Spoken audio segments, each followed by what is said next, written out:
The Arizona Department of Health Services is taking some action against a midwife birth center after a family complained to the state about their care. The 12 News I-Team first brought you the story of one family who delivered their baby at the Willow Midwife Center in Mesa, but he died just 4 days later. The I-Team's Jen Wall has the latest developments. The Arizona Department of Health Services conducted an unannounced complaint inspection at the Willow Birth Center in Mesa in February of 2025, days after we first reported Carson and Daniel Neisess' story. Now, Carson Neisess delivered her son Winston at the Willow Birth Center in June of 2023. He was born pale and not breathing, according to first responders that rushed him to the hospital. Winston died 4 days later. The death certificate says his cause of death was hypoxic ischemic encephalopathy, a brain injury caused by lack of oxygen. No autopsy was performed. Now, the state says they reviewed policy and procedure, medical record, and staff interviews. They found Willow, quote, failed to ensure fetal heart tones were assessed and documented. According to a care policy, ADHS says fetal heart tones should be checked every 10 to 15 minutes in the second stage of labor, but said the staff at Willow took too long, at least 5 times. No, I was fully expecting him to be totally fine. Yeah.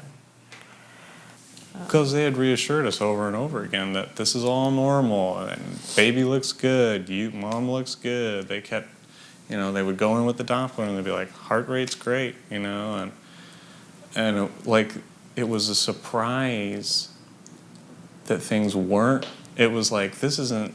It turned very quickly as soon as he was out. Like that was. Like all of a sudden, things aren't right. Now, the state has put a plan of correction in place at the Willow Center. Under the plan, all clinical staff were re-educated on Willow's fetal heart tone monitoring policy. They also added in a checklist for labors, adding more requirements for documenting care, adding in prompts or timely reminders to check the fetal heartbeat, and mandatory training that was supposed to be completed last month. ADHS records also show weekly chart audits would be conducted for all births. Results would be reviewed monthly with continuing education for staff. Former ADHS Director Will Humble gives insight on the findings process. There's no guarantee that any birth is going to have a good outcome.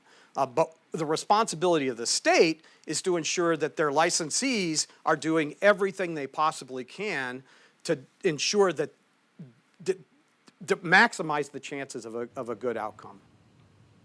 We asked ADHS about the findings. A spokesperson says they're not available for an on-camera interview, and they released a statement saying in part, quote, when a facility is not in substantial compliance with the rules and regulations, ADHS may take enforcement action on that facility.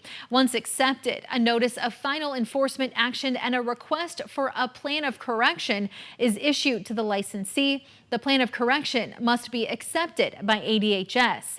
We also reached out to Willow Birth Center, and a spokesperson says they have no comments at this time. As for Carson and Daniel Neisess, they tell me they're working on speaking with ADHS too. So stay with 12 News as we continue to follow this investigation. In the studio, Jen Wall, 12 News.